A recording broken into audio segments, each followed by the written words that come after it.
بسم اللہ الرحمن الرحیم۔ السلام علیکم ورحمۃ اللہ وبرکاتہ۔ اللہم صلی علی سیدنا و مولانا محمد وعلی آلہ وصحبہ وبارک وسلم۔ رب اشرح لی صدری ویسر لی امری واحلل عقدۃ من لسانی یفقہوا قولی واجعل لی وزیرا من اہلی، آمین یا رب العالمین۔ ناظرین و سامعین، آپ دیکھ رہے ہیں مفتی آن لائن اور میں ہوں مفتی سخاوت منیر نعیمی۔ میرے ساتھ موجود ہیں محترم جناب قاری عطاء المنان صاحب چشتی نظامی۔ ہمیشہ کی طرح آپ کی خدمت میں حاضر ہیں آپ کے جمیع مسائل کے حل کے لیے۔ تو ہم اس پروگرام کا آغاز تلاوت کلام پاک سے کرتے ہیں۔ جی بسم اللہ قاری صاحب۔ اعوذ باللہ من الشیطان الرجیم، بسم اللہ الرحمن الرحیم، والضحى واللیل اذا سجى ما ودعك ربك وما قلى وللآخرة خير لك من الأولى ولسوف يعطيك ربك فترضى۔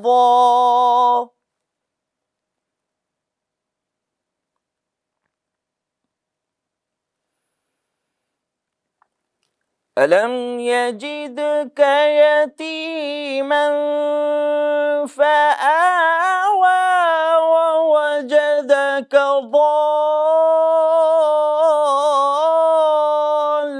ضالا فهدى ووجدك عائلا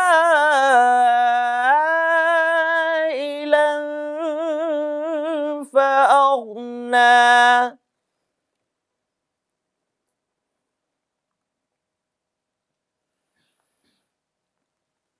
فأما اليتيم فلا تقهر وأما السائل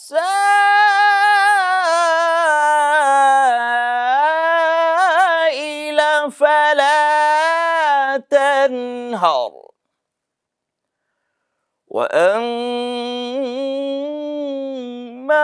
بنعمة ربك فحدث۔ صدق اللہ العظیم۔ ترجمہ سماعت فرما لیجئے۔ اللہ کے نام سے شروع جو سب پر مہربان نہایت رحم والا۔ چاشت کی قسم اور رات کی جب پردہ ڈالے کہ تمہیں تمہارے رب نے نہ چھوڑا اور نہ مکروہ جانا، اور بے شک پچھلی تمہارے لیے پہلی سے بہتر ہے، اور بے شک قریب ہے کہ تمہارا رب تمہیں اتنا دے گا کہ تم راضی ہو جاؤ گے۔ کیا اس نے تمہیں یتیم نہ پایا پھر جگہ دی، اور تمہیں اپنی محبت میں خود رفتہ پایا تو اپنی طرف راہ دی، اور تمہیں حاجت مند پایا پھر غنی کر دیا۔ تو یتیم پر دباؤ نہ ڈالو اور منگتا کو نہ جھڑکو، اور اپنے رب کی نعمت کا خوب چرچا کرو، بے شک اللہ نے سچ فرمایا۔ ماشاء اللہ، جزاک اللہ خیرہ۔ احباب ذی وقار، آپ نے تلاوت سماعت کی۔ اس کے اندر ایک ایسی آیت ہے کہ جب میں یہ پڑھتا ہوں تو یقین مانے بلکہ ہر مسلمان جب یہ پڑھتا ہے سنتا ہے تو اس کا دل مطمئن ہوتا ہے۔ حضور نبی کریم صلی اللہ علیہ وآلہ وسلم سے محبت پہلے ہی زیادہ ہے اور مزید اس کے اندر زیادتی ہوتی ہے، اضافہ ہوتا ہے۔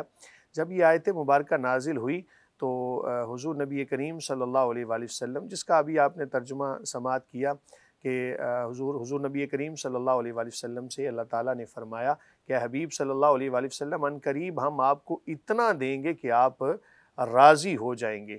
تو حضور فرماتے ہیں صلی اللہ علیہ وآلہ وسلم کہ میں تو اپنے رب سے تب راضی ہوں گا کہ جب اللہ تعالیٰ میری امت کی بخشش فرما دے گا۔ یعنی جب معاملہ ایسا ہے کہ اللہ تعالیٰ مجھے راضی فرمائے گا، اللہ تعالیٰ نے اپنے ذمہ کرم پر یہ بات لی ہے کہ اپنے حبیب صلی اللہ علیہ وآلہ وسلم کو راضی فرمائے گا، اور حضور فرماتے ہیں کہ میں تو اپنے رب سے تب راضی ہوں گا کہ جب اللہ تعالیٰ میری امت کا معاملہ میرے ہاتھ میں کر دے تو پھر میں راضی ہو جاؤں گا۔ تو ہر امتی کو چاہیے کہ حضور نبی کریم صلی اللہ علیہ وآلہ وسلم پر کثرت کے ساتھ درود و سلام پڑھا کرے۔ ایک ماں بھی اپنے بچے سے اتنا پیار نہیں کرتی ہوگی، ایک باپ کو بھی اپنے بچے کے ساتھ اتنی محبت نہیں ہوگی جتنی محبت نبی کریم صلی اللہ علیہ وآلہ وسلم اپنے ہر امتی سے فرماتے ہیں۔ تو آج کے سوالات کی جانب بڑھتے ہیں۔ قاری صاحب، کون سے آج کے سوالات ہمیں موصول ہوئے؟ جی، آج کا پہلا سوال ایک بہن کراچی سے پوچھ رہی ہیں کہ اکثر خواتین بھویں منڈوانے کے لیے لوہے کے اوزار جیسے ٹویزر وغیرہ استعمال کرتی ہیں، لیکن میں نے سنا ہے کہ لوہا استعمال کرنے سے عورت کی میت بھاری ہوتی ہے، اس لیے عورت کے لیے لوہا استعمال کرنا جائز نہیں۔ اس بارے میں رہنمائی فرمائیں کہ حکم شرع کیا ہے۔ بسم اللہ الرحمن الرحیم۔ خواتین کے لیے اپنے جسم کے زائد بالوں کا تلف کرنا، جیسا کہ یوں سمجھ لیں کہ چہرے کے جو بال ہیں ان کو تو اس صورت کے اندر تلف کر سکتی ہیں کہ جب وہ اتنے برے لگ رہے ہوں، جس طرح بھویں ہیں تو وہ اتنے زیادہ ہو چکے ہوں کہ جو بہت زیادہ عجیب جس سے ظاہری طور پہ ایک شکل ہو جاتی ہو، تو اتنی مقدار میں ان کا تلف کرنا جائز ہوگا۔ اب اس کے تلف کرنے کے لیے جو بھی طریقہ استعمال کریں وہ ان کے لیے جائز ہے، لیکن یاد رکھیں کہ ایسے ہی فضول کے اندر اپنے بھووں کو جناب بالکل باریک بنانا اور فیشن کے طور پر ایسا معاملہ کرنا یہ شرعاً جائز نہیں ہے۔ اب اس کے لیے یہ جو آپ نے پوچھا کہ کیا میت بھاری ہوتی ہے، تو ایسا شریعت کے اندر کوئی کنسیپٹ نہیں ہے۔ میت باری ہوگی گناہوں کی وجہ سے، میت باری ہوگی پردہ نہ کرنے کی وجہ سے، میت باری ہوگی ہر اس گناہ کی وجہ سے کہ جس کو شریعت نے گناہ قرار دیا ہے۔ مثلا ایک خاتون نماز نہیں پڑھتی تو اس کی میت باری ہوگی، میت باری ہونے سے بھی مراد یہ ہے کہ اس کو عذاب ہوگا۔ تو ان تمام تر معاملات کو سامنے رکھیں۔ بہرحال بالوں کا تلف کرنا، چاہے وہ لوہے کے اوزار سے ہو یا کسی بھی اور طریقہ کار سے، وہ جائز ہے۔ ظاہر ہے پرانے زمانے کے اندر آپ اگر دیکھیں تو خواتین ایسے لوہے کے اوزاروں کے ساتھ ہی اپنے جسم سے غیر ضروری بالوں کو تلف کرتی تھیں۔ اس میں کوئی شرعی قباحت نہیں ہے، یہ ایسے ہی عوام کے اندر بات مشہور ہے۔ اگلا سوال وقار علی چشتی دبئی سے پوچھتے ہیں کہ اگر امام صاحب فرض نماز شروع کر چکے ہوں، کیا رکوع سے نماز میں شامل ہونے والے نمازیوں کی نماز مکمل ہو جائے گی یا دوبارہ نماز کا اہتمام کرنا ہوگا؟ بسم اللہ الرحمن الرحیم۔ اگر کوئی بندہ اس حالت میں مسجد کے اندر آیا کہ امام صاحب کو اس نے رکوع کے اندر پایا، تو اب اس کی صورت یہ ہے کہ وہ اللہ اکبر کہہ کے، یعنی تکبیر تحریمہ کہے، اور کم از کم اتنا تو قیام ہو کہ جس کو قیام کہا جا سکتا ہو۔ اب وہ اس کے بعد اللہ اکبر کہہ کے پھر تکبیر کہے اور رکوع کی تکبیر کہہ کے امام صاحب کے ساتھ رکوع کے اندر شامل ہو جائے۔ ایک اصول یاد رکھیں کہ جس نے رکوع پا لیا اس نے رکعت پا لی، اور جس نے رکوع نہیں پایا اس کی رکعت ادا نہیں ہوئی۔ فقہ حنفی کے ہاں جو مسئلہ ہے وہ تو اسی طرح ہے۔ اہل ظواہر بہرحال کہتے ہیں کہ سورہ فاتحہ بھی اس کو پڑھنا لازم ہے، جب تک وہ سورہ فاتحہ نہیں پڑھے گا تو اس کی نماز نہیں ہوگی۔ آپ احباب اپنی اپنے جو مسلک ہیں اس کے حوالے سے عمل کر سکتے ہیں۔ ہمارے پاس جو ایک مسئلہ شرعی تھا وہ ہم نے آپ کے گوش گزار کر دیا کہ جس نے رکوع پا لیا اس نے رکعت پا لی۔ اب ظاہر ہے قیام اس نے ایک لمحے کا قیام اس کو حاصل ہو گیا، اب رکوع میں امام کی مطابقت بھی اس کو حاصل ہوگی۔ لیکن یہ بات یاد رکھیں اگر کسی نے اللہ اکبر کہہ کے سیدھا وہ رکوع میں چلا گیا تو ایسی صورت میں اس کو اس رکعت کو دوبارہ سے ادا کرنا ہوگا، اس کی رکعت ادا نہیں ہوئی۔ وہ جو آپ کہہ رہے تکبیر پڑھ لے قیام میں، وہ تکبیر ذرا پڑھ کر سنا دے ہمارے سامنے دیکھیں کو۔ جیسے ہی اللہ تکبیر اکبر، تحریمہ کہے گا نا، اللہ اکبر کہہ کے ہاتھوں کو اٹھائے گا اور ہاتھ باندھ کے دوسری تکبیر کہے گا اللہ اکبر، وہ ہوگی اس کی رکوع جانے کی تکبیر۔ تو ایسی صورت میں اس کو ایک لمحہ مل گیا کہ امام صاحب رکوع میں تھے، اتنا سا رکوع سے مل گیا کہ جس کے اندر امام کی متابعت پائی گئی، تو ایسی صورت میں اس کی رکعت ہو جائے گی۔ اس کے علاوہ اگر کوئی معاملہ اپنی طرف سے کر لیا تو پھر اس کو رکعت کو دوبارہ سے ادا کرنا ہوگا۔ قیام تو فرض ہے، تو وہ جب تکبیر تحریمہ کے بعد سننے میں یہ بھی آیا کہ 3 تسبیحیں جو رکوع میں پڑھی جاتی ہیں اس کی مقدار کے برابر قیام فرض ہے، اگر نہ کیا تو پھر رکعت ہی نہیں دیکھیں ہوگی۔ قیام کا مطلب ہے کھڑے ہونا، تو جب وہ کھڑے ہو کر اس نے اللہ اکبر کہہ دیا، چاہے ایک لمحے کا ہی قیام اس کو ملا، قیام بہرحال مل گیا، اس کے بعد جو تکبیر اس نے کہی وہ رکوع کی تھی۔ اور یہ بات بھی یاد رکھیں، اگر کسی نے اللہ اکبر کہہ کے تحریمہ کہہ لی، اب دوسری تکبیر نہیں کہہ سکا، رکوع میں چلا گیا، تو ایسی صورت میں بھی اس کی نماز ہو جائے گی، کیونکہ دوسری تکبیر جو رکوع میں جانے کی تھی وہ سنت تھی، اور اگر اس سے بھولے سے سنت چھوٹ گئی تو ایسی صورت میں نماز ہو جائے گی، لیکن جان بوجھ کے ایسا نہیں کرنا چاہیے۔ اگر اس کو یقین تھا کہ میں اللہ اکبر کہہ کے ثنا پڑھ کے تو رکوع میں شامل ہو جاؤں گا، اور امام صاحب رکوع بھی اتنا لمبا کرتے ہیں کہ اس کو یقین ہے، تو ایسی صورت میں پھر پہلے اللہ اکبر کہہ کے ثنا پڑھے اور پھر دوسری تکبیر کہتا ہوا رکوع میں جائے۔ رکوع میں بھی 3 مقدار تسبیحات پڑھے، اگر اتنا وقت نہیں ملتا تو کم از کم ایک مرتبہ تسبیح ضرور پڑھ لے، سبحان ربی العظیم، تو ایسی صورت میں اس کی نماز جائز ہو جائے گی۔ جی، اگلا سوال ایک بہن ننکانہ سے پوچھتی ہیں کہ اگر واش روم میں اذان کی آواز سنائی دے تو کیا اذان کا جواب دینا چاہیے یا نہیں؟ بسم اللہ الرحمن الرحیم۔ کسی بھی ایسی جگہ پر کہ جو ناپاک ہو اور جہاں پر بولنا شریعت نے ممنوع قرار دیا ہے، وہاں پر کوئی بھی تسبیحات یا بلند آواز سے کوئی بھی کلمہ پڑھنا یا کوئی بھی الفاظ بولنا جائز نہیں ہے۔ آپ اگر واش روم میں ہیں اور مثال کے طور پہ جسم پہ کپڑے نہیں ہیں تو پھر کوئی بھی جملہ نہیں بولا جا سکتا۔ ہاں، ایک صورت ایسی ہو سکتی ہے، واش روم یعنی جس کو ہم غسل خانہ کہتے ہیں، صرف غسل کے لیے کوئی پردے کا اہتمام تھا، وہاں پہ نجاست نہیں تھی اور آپ کے جسم پر کپڑے بھی تھے، اذان ہو رہی تھی تو اس کا جواب دے دیا تو کوئی شرعی قباحت نہیں ہے۔ لیکن اگر واش روم تھا تو ایسی صورت میں وہاں پر جواب نہیں دینا چاہیے، بلکہ کوئی بھی ایسا جملہ وہاں پہ نہیں بولنا چاہیے کہ ایسی صورتحال کے اندر آداب کے خلاف ہے۔ جی، اگلا سوال محمد سلیم جام پور سے پوچھتے ہیں کہ کیا عشاء کی نماز میں دعائے قنوت کے علاوہ کوئی اور مسنون دعا بھی پڑھ سکتے ہیں؟ اس بارے میں حکم شرع کیا ہے؟ بسم اللہ الرحمن الرحیم۔ وتر کے اندر وتروں کی جو تیسری رکعت ہے، احناف کے نزدیک تیسری رکعت کے اندر تکبیر کہہ کے یعنی سورت پڑھنے کے بعد تکبیر کہہ کے دعائے قنوت پڑھنا وہ واجب ہے۔ اب یہ دعا اگر بالفرض کسی بندے کو نہیں آتی تو اول طور پہ اس کو اس دعا کو یاد کرنا چاہیے۔ حضور نبی کریم صلی اللہ علیہ وآلہ وسلم سے کچھ دعائیں منقول ہیں کہ جن کا پڑھنا دعائے قنوت کہلاتا ہے اور وتروں کی تیسری رکعت کے اندر اس کو پڑھا جائے۔ تاہم اگر کسی کو نہیں آتی تو اس کو یاد کرے، جب تک یاد نہیں ہوتی تب تک کوئی بھی ایسی دعا کہ جو حضور نبی کریم صلی اللہ علیہ وآلہ وسلم سے منقول ہے اس کو پڑھ سکتا ہے۔ اگر یہ بھی نہیں آتی تو ربنا آتنا فی الدنیا حسنہ یہ دعا پڑھ لے۔ اگر یہ بھی نہیں آتی تو ربنا اغفر لی، یہ جو دعا ہے ربنا اغفر لی ولوالدی وللمؤمنین، یہ بھی نہیں آتی تو اللہم اغفر لی اللہم اغفر لی اللہم اغفر لی، اتنا پڑھ لے۔ لیکن یاد رکھیں کہ بہت زیادہ رخصتوں پر بھی عمل نہیں کرنا چاہیے۔ جب ہمارا معاملہ دنیا داری کے لحاظ سے ہو تو پھر ہم کہتے ہیں جی اعلیٰ سے اعلیٰ چیز ہمیں چاہیے۔ کپڑے پہننے کا مسئلہ ہو، ہم نے کبھی نہیں پوچھا کہ صرف اور صرف ایک عام سوٹ جب جسم پر پہن لیا جائے تو کیا یہ کافی ہوگا؟ پھر ہم کہتے ہیں جی اعلیٰ قسم کا ہونا چاہیے، فلاں برانڈ کا ہونا چاہیے، اور جب بات شریعت کی آئے تو پھر ہم رخصتیں ڈھونڈتے ہیں۔ ہم کہتے ہیں جی فلاں جگہ سے بھی ہمیں چھوٹ مل جائے، فلاں جگہ سے بھی چھوٹ مل جائے، تو ہر جگہ رخصت پر عمل نہیں کرنا چاہیے، عزیمت پر بھی عمل کرنا چاہیے۔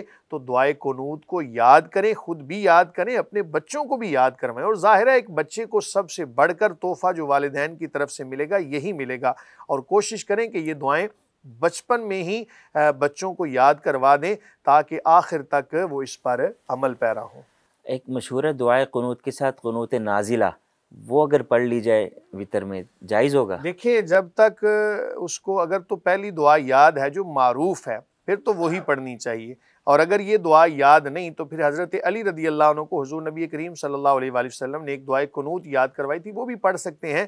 قنوت نازلہ وہ بہرحال ایک علیحدہ مسئلہ ہے، ہمارا مقصد بیان کرنا ہے دعائے قنوت کے حوالے سے، تو اول طور پہ اسی کو یاد کیا جائے، یہی پڑھی جائے۔ اگلا سوال محمد اشفاق گجرانوالہ سے پوچھتے ہیں کہ کیا نابالغ بچہ اذان دے سکتا ہے، اور امامت کروا سکتا ہے؟ بسم اللہ الرحمن الرحیم۔ ہر منصب کا، ہر عہدے کا نا ایک اپنا پروٹوکول کہہ لیں ہوتا ہے، اور اپنی ذمہ داریاں ہوتی ہیں، اور اس کی ایک اپنی ڈگری ہوتی ہے۔ بڑی معذرت کے ساتھ کہ ہم نے دین اسلام کو اتنا ہلکا سمجھ لیا ہے، ہم سمجھتے ہیں کہ بس ہر بندہ تمام تر معاملات کو کر سکتا ہے۔ یاد رکھیں کہ نابالغ بچہ اگر تو سمجھدار ہے تو وہ اذان دے دے گا تو شرعاً جائز ہوگا، لیکن اس کی امامت بہرحال جائز نہیں ہے، کیونکہ امامت ایک عہدہ ہے، ایک بہت بڑی ذمہ داری ہے۔ تو ظاہر ہے کہ اگر امام کی نماز نہیں ہوئی تو پھر اقتداء کرنے والوں کی بھی نہیں ہوگی، اس لیے نابالغ کی امامت تو جائز نہیں ہے۔ اگر سمجھدار بچہ تھا نابالغ لیکن سمجھدار تھا، اس نے اذان کہہ دی، تو چونکہ اذان سے تو صرف مقصد بلاوا ہے، وہ کوئی اتنی بڑی ذمہ داری نہیں ہے، تو ذمہ داری لیکن اتنی بڑی ذمہ داری نہیں، اس کا مقصد صرف بلانا تھا لوگوں کو نماز کے لیے، تو سمجھدار بچے کی اذان پڑھنا جائز ہوگا، امامت اس کی جائز نہیں ہوگی۔ جی اگلا سوال، شکارپور سے ایک بہن پوچھتی ہیں کہ کیا ماں بیٹا، باپ بیٹی یا میاں بیوی ایک ساتھ نماز پڑھ سکتے ہیں؟ اس بارے میں حکم شرع کیا ہے؟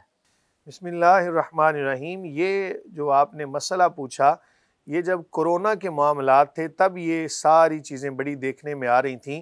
تو یاد رکھیں کہ جب گھر کے اندر اگر جماعت کا اہتمام کرنا ہو تو میں آپ کو اصول بتا دیتا ہوں، گھر ہو یا کوئی بھی جگہ ہو، تو ایسی خواتین کہ جو اس کی محارم ہے ان کو بھی اس کے ساتھ کھڑا ہونے کی اجازت بہرحال نہیں ہے۔ سب سے پہلے حضور نبی کریم صلی اللہ علیہ وآلہ وسلم کے مبارک دور میں، کیونکہ وہ بہت پاکیزہ دور تھا، فتنوں سے خالی دور تھا، اور حضور نبی کریم صلی اللہ علیہ وآلہ وسلم بنفس نفیس ظاہری طور پر تشریف فرما تھے اور امت کی رہنمائی فرماتے تھے، تو آپ کے مبارک دور میں خواتین بھی مسجد میں نماز ادا کیا کرتی تھیں۔ تو سب سے پہلے مردوں کی صف ہوگی، مردوں کی صف کے بعد مثال کے طور پر خنثی جن کو کہا جاتا ہے، شیمیل عام زبان میں ہم جن کو کہتے ہیں، ان کی صف ہو سکتی ہے۔ اس کے بعد پھر خواتین، بچوں کی صف، بچوں کے بعد شیمیل، اور اس کے بعد پھر خواتین کی صفیں۔ اور اگر گھر کے اندر کبھی نماز کا اہتمام کرنا ہو تو بھی اس چیز کو ملحوظ خاطر رکھیں کہ سب سے پہلے مردوں کی صف، چاہے وہ ایک ہی کیوں نہ ہو، اس کے بعد پھر خواتین کھڑی ہوں، چاہے اس کی محارم ہی کیوں نہ ہو۔ اگر خاوند اور بیوی نماز ادا کرنا چاہتے ہیں تو خاوند آگے ہوگا، بیوی اس کے پیچھے ہوگی۔ اسی طرح اگر اور کوئی محرم رشتہ ہے تو بھی خواتین کی صف مردوں کی صف سے پیچھے ہو تو شرعاً نماز جائز ہوگی، اس کے علاوہ ان کا نماز پڑھنا جماعت کے ساتھ جائز نہیں ہوگا۔ اگر بیٹا یا ماں ساتھ ٹچ ہو جائے، ایک ہی صف میں کھڑے ہو کے، یا گزرتے ہوئے ٹچ ہو جائے، تو نماز میں کوئی مسئلہ گزرتے تو نہیں ہوئے ہوگا؟ ٹچ ہونے کا اور مسئلہ ہے، جب کھڑا ہوگا نماز کے اندر تو ایسی صورت میں چونکہ وہ پچھلی صف کے اندر ہیں تو یوں سمجھ لیں کہ ٹچ ہونا پایا ہی نہیں جائے گا۔ اگر ساتھ اکٹھے کوئی ہو گیا، اکٹھے کھڑے ہو گیا تو دیکھیں دیکھیں ایک چیز پائی نہیں جا رہی، مثلا ہم نے اس کو کہا ہے کہ پیچھے کھڑے ہو، تو جب خاتون پیچھے ہے تو ٹچ ہونا پایا نہیں جائے گا۔ بعض مرتبہ ہوتا ہے نا، ایک ماں ہے اور بیٹا ہے، جماعت کرانے کے لیے وہ قریب ہی کھڑے ہو گئے، ٹچ ہونے میں پھر کوئی حرج نہیں ہے، ایسی صورت میں نماز نہیں ٹوٹے گی کیونکہ یہ اس کی محرم ہے۔ ٹھیک ہو گیا۔ جی اگلا سوال، ایک بہن ملتان سے پوچھتی ہیں کہ سنت اور نفل بیٹھ کر پڑھ سکتے ہیں یا نہیں؟ اس بارے میں حکم شرع کیا ہے؟ بسم اللہ الرحمن الرحیم۔ فقہ حنفی کے مطابق نفل یا سنت، بلکہ نفل کی بات ہم کریں گے، سنت چونکہ نفل سے تھوڑا سا ایک اعلیٰ درجہ ہے، سنت وہ چیز ہے کہ جو حضور نبی کریم صلی اللہ علیہ وآلہ وسلم سے تواتر کے ساتھ منقول ہو، اور کہتے اس کو بھی نفل ہیں، لیکن بہرحال نفل اگر بیٹھ کر پڑھے تو آدھا ثواب ملے گا، اور اگر کھڑے ہو کے باقی تمام تر معاملات اسی طرح فرض نماز کی طرح ادا کیے تو ایسی صورت میں مکمل ثواب ملے گا۔ تو جان بوجھ کر آدھا ثواب کیوں حاصل کرنا؟ یاد رکھیں کہ جو نماز نفل ہے اس کے اندر تمام چیزیں نفل شمار ہوتی ہیں، اور جو فرض ہے اس کے اندر اکثریت چیزیں فرض شمار ہوتی ہیں، اس لیے بہتر یہ ہے کہ نفل نماز کو بھی کھڑے ہو کے ادا کیا جائے، جو چیزیں کھڑے ہو کے ادا کرنے والی ہیں، تاہم اگر بیٹھ کے ادا کر لیے تو اس میں کوئی شرعی قباحت نہیں ہے۔ حضور نبی کریم صلی اللہ علیہ وآلہ وسلم آپ بھی نفلی نماز بعض دفعہ بیٹھ کے ادا کیا کرتے، اس لیے کوئی شرعی قباحت نہیں ہے۔ جی مفتی صاحب، اگلا سوال بہاولپور سے فخر محمود پوچھتے ہیں کہ کیا ہیٹ پہن کر نماز ادا کر سکتے ہیں؟ بسم اللہ الرحمن الرحیم۔ نماز ادا کرتے ہوئے سر کو ڈھانپنا ہی چاہیے اور کوئی بھی ایسی وضع قطع نہیں بنانی چاہیے کہ جو ایسے لوگوں پر دلالت کرے کہ جو نماز نہیں پڑھتے۔ ہیٹ پہن کر بہرحال یا ایسی چیز جو بھی دھوپ سے بچنے کے لیے تھی، اگر سجدہ پایا گیا، پیشانی زمین پہ لگ گئی تو نماز ادا ہو جائے گی۔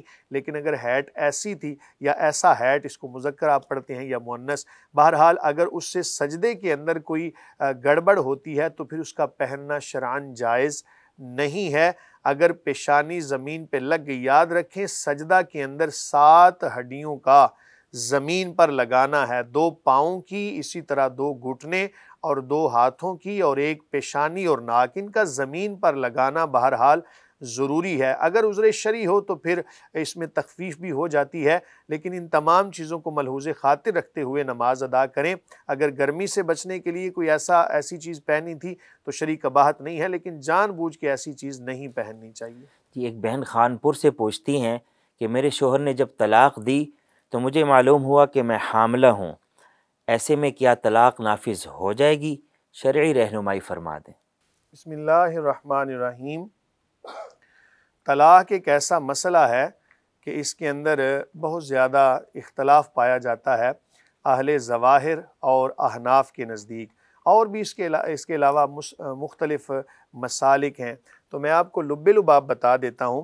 احناف کے نزدیک، چونکہ یہ احناف نے بھی اپنی طرف سے تو مسئلہ نہیں بیان کیا، یا اہل ظواہر نے بھی اپنی طرف سے تو نہیں بیان کیا، شرعی جو طریقہ کار ہے، شرعی قوانین ہیں، ان کو مد نظر رکھتے ہوئے ہی وہ مسئلہ بیان کرتے ہیں۔ تو احناف کے نزدیک حاملہ کو دی گئی طلاق بھی واقع ہو جاتی ہے، حالانکہ جس طرح نکاح کا ایک طریقہ کار ہے، اسی طرح مختلف چیزوں کے طریقہ کار ہیں، تو طلاق دینے کا بھی شریعت نے ایک طریقہ کار وضع کیا ہے۔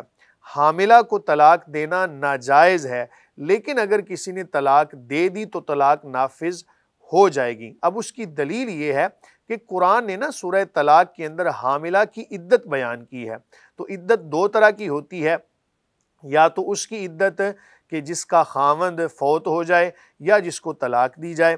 تو ظاہر ہے جس کا خاوند فوت ہوا اس کی عدت سورہ بقرہ کے اندر بھی بیان ہوئی ہے، تو علیحدہ سے عدت جو وضع حمل کی بیان کی گئی، اس سے یہ بات ایک ہلکا سا اشارہ ملتا ہے کہ حاملہ کو بھی طلاق دی جا سکتی ہے، حالانکہ گناہ ہے۔ اسی طرح اگر کسی کا خاوند فوت ہو گیا، وہ حاملہ ہے، تو اس کی بھی عدت وہی ہوگی۔ تو جب تک وضع حمل نہیں ہوگا، بیٹی یا بیٹا یا جو بھی اس کے پیٹ میں ہے پیدا نہیں ہوتا، تب تک وہ خاتون عدت میں ہے، لیکن بہرحال اس کو طلاق دی، طلاق نافذ ہو جائے گی، لیکن طلاق دینے والا گناہگار ہوگا۔ میں یہ بھی عرض کر دوں کہ طلاق دینے کا ایک جائز طریقہ جو شریعت نے وضع کیا ہے وہ یہی ہے کہ ایسے ایام کے اندر خاوند طلاق دے کہ جن ایام کے اندر وہ اپنی خاتون کے قریب نہیں گیا، مطلب یہ ہے کہ اس سے ہم بستری والا معاملہ نہیں کیا، اور ہے بھی وہ طہر کے عالم کے اندر، یعنی وہ حیض و نفاس سے پاک ہے۔ تو ایک طلاق اس نے دی، اس کے بعد حیض آئے گا، پھر طہر آئے گا، پھر حیض، پھر طہر، اسی طرح اس کی عدت بھی مکمل ہو جائے گی اور یہ نکاح سے بھی نکل جائے گی۔ اگر یہ مکمل طور پہ اس کو چھوڑنا چاہتا ہے تو ایسی صورت میں ہر طہر کے اندر طلاق دے گا، ہر ایسا طہر کہ جس کے اندر یہ اپنی بیوی کے قریب نہیں گیا۔ یہ شریعت نے طریقہ وضع کیا ہے۔ اگر حیض کی حالت میں طلاق دی تب بھی خاوند گناہگار ہے، حمل کی حالت میں طلاق دی تب بھی گناہگار ہے، یا اور کوئی بھی ایک ہی لفظ کے اندر تینوں طلاقیں دے دیں تب بھی یہ گناہگار ہے۔ علی ھذا القیاس جو ابھی مسئلہ آپ کے گوش گزار کیا، جائز طریقے سے طلاق دے گا تو جائز ہے، اس کے علاوہ کوئی بھی طریقہ اگر استعمال کرتا ہے طلاق تو نافذ ہو جائے گی، لیکن خاوند گناہگار ہوگا، اس کو توبہ کرنا بھی لازم ہوگا۔ اگلا سوال رحیم یار خان سے بلال امجد پوچھتے ہیں کہ کیا نماز کے دوران مرد کا سر ڈھانپنا فرض ہے، اور اگر کوئی نماز کے دوران سر پر ٹوپی پہنا دے تو کیا کرنا چاہیے؟ بسم اللہ الرحمن الرحیم۔ حضور نبی کریم صلی اللہ علیہ وآلہ وسلم کی سنت متواترہ سے ثابت ہے کہ کریم آقا علیہ الصلاۃ والسلام سر کو ڈھانپ کے رکھتے تھے، نماز کو یا غیر نماز، بالخصوص نماز کے اندر سر کو ڈھانپنا، امامہ شریف کے ساتھ یہ سنت ہے، یا کم از کم سر پہ ٹوپی ضرور ہونی چاہیے کہ جس سے سر ڈھانپا ہوا، اور آداب کا تقاضا بھی یہی ہے کہ نماز اسی طرح ادا کرنے میں عاجزی و انکساری ہے۔ تاہم ایسی ٹوپی جس طرح آج کل آپ دیکھتے ہیں مساجد کے اندر یا مختلف جگہوں پر ایسی ٹوپیاں نظر آتی ہیں، پلاسٹک کی بنی ہوتی ہیں یا ایسی عجیب طرح کی، یار دیکھیں کہ ہم ایسی ٹوپی پہن کر کسی بھی محفل میں کسی بھی ایسی جگہ پر جانا ہرگز پسند نہیں کریں گے کہ جہاں پر کوئی دعوت کا اہتمام ہو۔ جب ہم دنیا دار کے سامنے جاتے ہوئے تزئین کو اختیار کرتے ہیں، اعلیٰ سے اعلیٰ لباس پہنتے ہیں، تو ہمیں سر پر ٹوپی بھی اعلیٰ قسم کی رکھنی چاہیے، بلکہ امامہ شریف رکھنا چاہیے، تاکہ حضور نبی کریم صلی اللہ علیہ وآلہ وسلم کی سنت پر عمل ہو سکے، اور یہ وہ سنت ہے کہ جو سنت متواترہ ہے۔ تاہم اگر کسی نے ننگے سر نماز ادا کر لی، نماز تو ادا ہو جائے گی لیکن خلاف سنت نماز ہوگی۔ اگر دوران نماز کسی نے سر پہ ٹوپی پہنا دی، ظاہر ہے اب یہ اس کو اگر ہٹائے گا یا کوئی بھی ایسا معاملہ کرے گا تو اس سے نماز کے اندر خلل واقع ہوگا۔ اسی طرح نماز کو ادا کر لے۔ کسی بھی ایسے بندے کو کہ جو حالت نماز کے علاوہ ہو، نمازی کو پریشان نہیں کرنا چاہیے، کوئی بھی ایسا عمل نہیں کرنا چاہیے کہ جو نمازی کی توجہ کے بٹنے کا سبب بنے۔ جی، جو کہ بلال امجد پوچھ رہے ہیں کہ سر ڈھانپنا فرض ہے؟ نہیں، فرض تو نہیں ہے، میں نے اسی لیے حکم شرعی بیان کر دیا کہ سنت ہے، تو خلاف سنت نماز ہوگی، فرض بہرحال اس کو نہیں کہا جا سکتا۔ جی، اگلا سوال ایک بہن اوکاڑا سے پوچھتی ہیں کہ میں جائے نماز پر بیٹھی تسبیح کر رہی تھی، ہمارے گھر میں اچانک مہمان آ گئے، انہوں نے سلام لیا تو میں چونکہ تسبیح کر رہی تھی میں نے جواب نہیں دیا، انہوں نے برا مان لیا کہ تسبیح ہاتھ میں ہوتے ہوئے بھی تم نے سلام کا جواب نہیں دیا، برائے مہربانی رہنمائی فرما دیں کہ کیا تسبیح کے دوران بھی سلام کا جواب دینا واجب ہوتا ہے؟ بسم اللہ الرحمن الرحیم۔ تسبیحات اگر تو آپ کوئی وظیفہ کر رہی تھیں، یا بلکہ میں ایک اصول بتا دیتا ہوں، کوئی بھی بندہ جو ایسے امر کے اندر، ایسے کام کے اندر مبتلا ہو کہ جو سمجھ لیں ضروری کام ہے، مثلا مسئلہ بتا رہا ہے، فقہ کا کوئی مسئلہ لکھ رہا ہے یا کسی بھی دینی کتاب کا مطالعہ کر رہا ہے، تو اس کو سلام کرنا نہیں چاہیے۔ بہرحال اگر اس نے سن لیا جواب دے دے گا تو ٹھیک ہے، نہ دے گا تو وہ گناہ گار نہیں ہے۔ آپ اگر تسبیح پڑھ رہی تھیں، کوئی ذکر و اذکار کر رہی تھیں، وظیفہ کر رہی تھیں، آپ کے مہمان آئے تو ان کو نہیں چاہیے تھا آپ کو سلام کریں، چونکہ انہیں کوئی مسئلہ سے آگاہی نہیں ہوگی، تاہم اگر انہوں نے سلام کر دیا تو آپ پر جواب دینا فرض اور لازم نہیں ہے۔ آپ نے اگر جواب نہیں دیا تو شرعی طور پر کوئی قباحت نہیں ہے، اور دوسروں کو بھی یہ چیز مد نظر ہونی چاہیے کہ جب کوئی کسی کام کے اندر مبتلا ہو، آپ کی طرف توجہ نہیں ہے تو پھر اس کو سلام نہیں کرنا چاہیے۔ اور خاص طور پہ وظائف ایسے ہوتے ہیں کہ بعض وظائف تو ایسے ہیں کہ ان کے درمیان کوئی بھی کلام کرنا مناسب نہیں ہوتا، اس سے وظیفے کے اندر خلل واقع ہوتا ہے، اس لیے آپ پر شرعی طور پر کوئی قباحت نہیں۔ اگلا سوال جاوید اختر منڈی بہاؤدین سے پوچھتے ہیں کہ اگر تیز بخار میں نماز قضا ہو جائے تو کیا گناہ ہوگا؟ اس بارے میں شرعی طور پر رعایت ہوگی یا نہیں؟ بسم اللہ الرحمن الرحیم۔ کوئی بھی بندہ جو اس حد تک بیمار ہو گیا کہ اس کی عقل جاتی رہی، یعنی عقل پر غلبہ آ گیا، یوں سمجھ لیں کہ بے ہوش ہو گیا، عام زبان میں ہم اس کو مدہوش ہوا ہی کہتے ہیں، یعنی بخار اس حد تک تھا کہ دماغ تک پہنچ گیا اور اس کو پتہ ہی نہیں چلا وقت کا، ایسی صورت میں تو گناہ گار نہیں ہوگا۔ لیکن اگر اتنا ہوش تھا، دوائی لے سکتا تھا یا دیگر معاملات کر سکتا تھا، صرف اٹھنے پر قادر نہیں تھا، تو دوسرے لوگوں کو چاہیے کہ اگر وہ، بلکہ یقیناً نمازی ہونا چاہیے مسلمان کو، نماز چھوڑنا کوئی مناسب بات نہیں، بلکہ بالکل حضور نبی کریم صلی اللہ علیہ وآلہ وسلم کا واضح فرمان ہے جس کا مفہوم ہے کہ جو بندہ جان بوجھ کر نماز چھوڑتا ہے وہ کفر کرتا ہے۔ تو کفر سے بچنے کے لیے بہرحال نماز کو وقت کے اندر ہی ادا کیا جائے، لیکن اگر اٹھنے کی ہمت نہیں تھی اور کسی بھی وجہ سے نماز نہیں پڑھ سکا، ہوش تھا، تو ایسی صورت میں توبہ طائب بھی کرے کہ مولا کریم مجھے معاف فرما دے، اور ساتھ نماز کی قضا کرے گا۔ اگر حالت جنون کے اندر، یعنی اس حد تک عقل پہ غلبہ تھا، پتہ ہی نہیں چلا، تب ہم یہ کہیں گے کہ وہ گناہ گار تو نہیں ہوا، لیکن بہرحال اس کو نماز کی قضا دینا لازم ہوگی۔ جی شکریہ مفتی صاحب، آپ احباب کا بھی بہت شکریہ جو اپنے سوالات ہمیں بھیج رہے ہیں۔ امید ہے مفتی صاحب کی قرآن و سنت کی روشنی میں دیے گئے جوابات سے آپ کو خوب رہنمائی ملی ہوگی۔ مفتی صاحب جو راہ اعتدال ہے سنت کے مطابق وہی آپ کو بیان کرتے ہیں۔ اور آپ سب دیکھنے والوں سے گزارش ہے کہ اگر آپ کسی بھی دینی اور شرعی معاملات میں رہنمائی چاہتے ہیں تو مفتی آن لائن میں اپنے سوالات سکرین پر دیے گئے نمبر پر بھیجیں، اور آپ ہمارے سوشل میڈیا پلیٹ فارمز پر بھی ہم سے رابطہ کر سکتے ہیں۔ اگر آج کی ویڈیو آپ کو پسند آئی ہو تو ہمارے چینل کو سبسکرائب کریں، اس ویڈیو کو زیادہ سے زیادہ لائک کریں اور شیئر کریں۔ شکریہ۔ وما علینا الا البلاغ۔